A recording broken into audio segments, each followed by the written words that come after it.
What would you think if I told you that Lewis Hamilton was the fastest of the entire grill, but failed to be in the top 5? What happened in the classification of the 2025 Singapore Grand Prix will leave you with more questions than answers. Was it a team mistake? A strategic decision? Or simply the SF-25 is still an unpredictable machine? The technical team led by Frederick Vasseur made a determined commitment: allow Hamilton to take a more aggressive configuration in terms of aerodynamic load, something that also meant to assume certain commitments in peak speed. But the most important thing was something else: trust. For the first time in the year, Hamilton seemed genuinely comfortable inside the Ferrari. And that, for any rival who has faced him throughout his career, has always been a danger sign.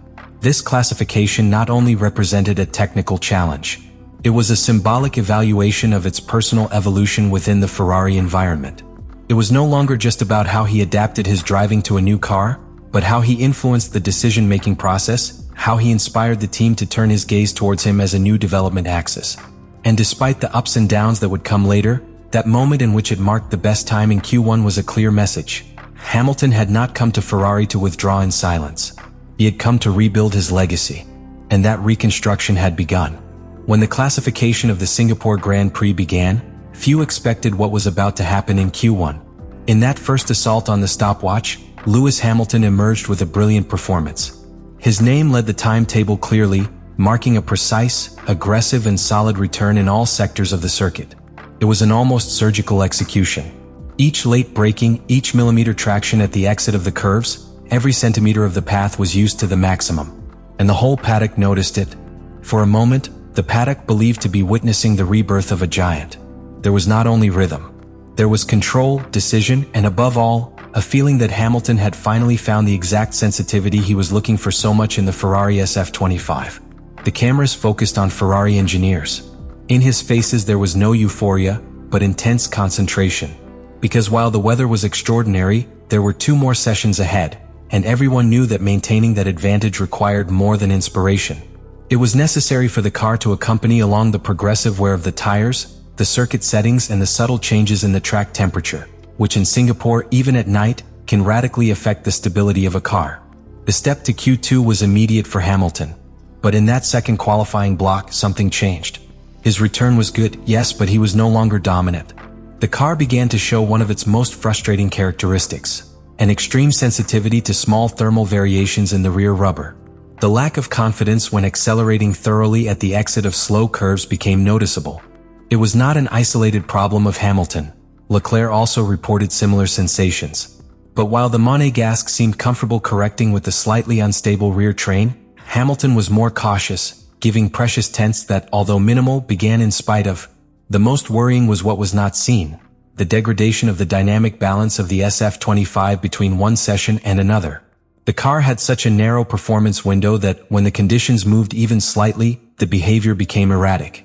The stability that Hamilton enjoyed in Q1 was no longer there.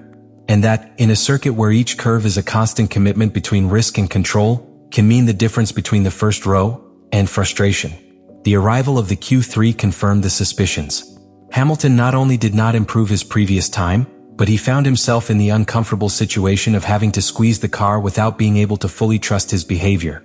The session was tense. Each pilot had a single opportunity to get a clean turn. The positions were so tight that 1/10 could change the entire panorama. Hamilton was determined, but his final lap was, to put it precise, limited.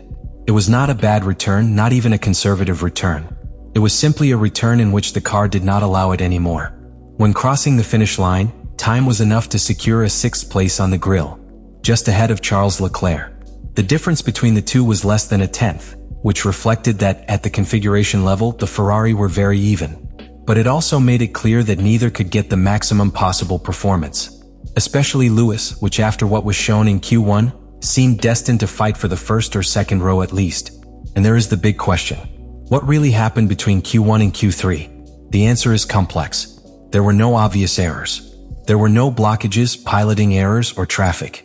Simply the car changed. The conditions varied. And the SF-25, as it has done on other occasions this season, became a difficult car. The team had opted for a configuration designed to shine in the initial classification phases, maximizing grip in optimal conditions. But that choice did not offer adaptation margin when the balance began to deteriorate. Thus the classification ended. With a Hamilton that began as the fastest man on the circuit and ended 6th, visibly frustrated but also aware of what has been learned. In Formula One, each 10th has a story. And that night in Singapore, the story was that of a car that could not hold the brightness that his pilot did show. The technical analysis of what happened with Lewis Hamilton during the classification of the 2025 Singapore Grand Prix is much deeper than a simple time reading. It was not only a loss of progressive performance. It was the result of a technical decisions chain, specific climatic conditions, and the complexity inherent to the SF-25, a car that, although it promises competitiveness, demands a surgical understanding of each parameter that composes it. To understand it, you have to start from the configuration adopted by Ferrari in Marina Bay. Unlike previous years, where the layout demanded a maximum aerodynamic load due to its nature of closed curves and absence of prolonged lines, the partial redesign of the circuit allowed engineers to play with a hybrid approach. Ferrari opted for a medium-high load, looking for a balance that would allow them to be competitive both in the technical sections and in the slightly widespread lines that in this scenario. Hamilton opted for a configuration that provided more support in the back of the car. He used a rear wing with greater incidence than that of Leclerc. This gave a remarkable advantage in the traction at the exit of slow curves, especially in sectors such as 2 and 3 of the circuit, where the car looked almost on rails in Q1. But that same configuration brought with it an aerodynamic toll, a loss of between 5 and 6 km per hour of tip speed compared to your partner. In classification, when the margins are tiny, that difference can decide whether a position is won or 3 are lost. In addition, Ferrari faced the challenge of dealing with one of the great Achilles heels of the SF-25, its thermal sensitivity. The car presents an extremely narrow temperature window so that Pirelli tires deliver their maximum performance. When the asphalt temperature stabilized on Singapore night, but moisture increased slightly, that window closed. The car's behavior became inconstant. The overheating on the rear axle prevented Hamilton from stopping as late as in Q1 or applying such early power without surviving risk. And here another decisive element comes into play, the timing of the last attempt. In Q3, Ferrari sent Hamilton to the track at a time where the evolution of the layout was not optimal. While the circuit naturally improves with the passage of cars, so does the temperature of the tires in the return process launched. Hamilton had to push on a track with less grip than expected and with rubbers that had entered the upper limit of operational temperature. The result? A car that slid more than expected in key curves such as 5 and 13, where time is won or lost. The decision not to change the motor map also influenced. Ferrari, seeking to preserve its components and avoid excessive stress in the power unit, chose not to use the most aggressive energy delivery modes during Q3. A conservative choice that made sense from the point of view of reliability, but that limited Hamilton's potential just when I needed it most. Finally, the human factor must be considered.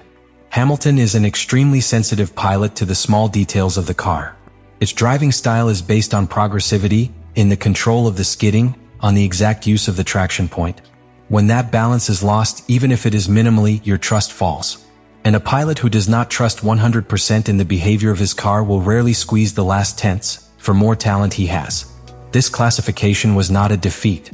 It was a precise portrait of the technical challenge that represents to bring a car like the SF-25. A car that promises, which excites but also demands. And Hamilton, who has already begun to demonstrate what he is capable of, now has the task of taking it to the exact point where there is no room for excuses, only results. The classification of the 2025 Singapore Grand Prix left a bittersweet taste for Lewis Hamilton and all Ferrari. It was one of those days where the numerical result that 6th placed cold on the timesheet fails to reflect the magnitude of what really happened on the track. Because what we saw was not a simple failed attempt to achieve a pole position. It was the silent announcement of a deep transformation. Hamilton showed that it is still a formidable competitor. That his instinct, his precision, his reading of the track and his adaptation ability have not worn out over the years. On the contrary, he showed that when he feels in tune with the machine, it can be as fast as any pilot of the new generation. That time marked in Q1 was no accident. It was a clear sample of what could happen when everything fits perfectly, but it was also a warning. Because what prevented turning that magical return into a historical result was not a piloting failure or an obvious tactical decision. It was a set of technical, strategic, and environmental details that combined to stop the ascent. And it is precisely where the immediate future of this alliance between Hamilton and Ferrari is played. What this classification leaves us is a powerful conclusion. The Hamilton-Ferrari combination has potential, but is still far from reaching its final version. They are under construction. And that process, although frustrating at times, is also exciting. Because we know what can happen if they manage to find that exact strip of optimal performance.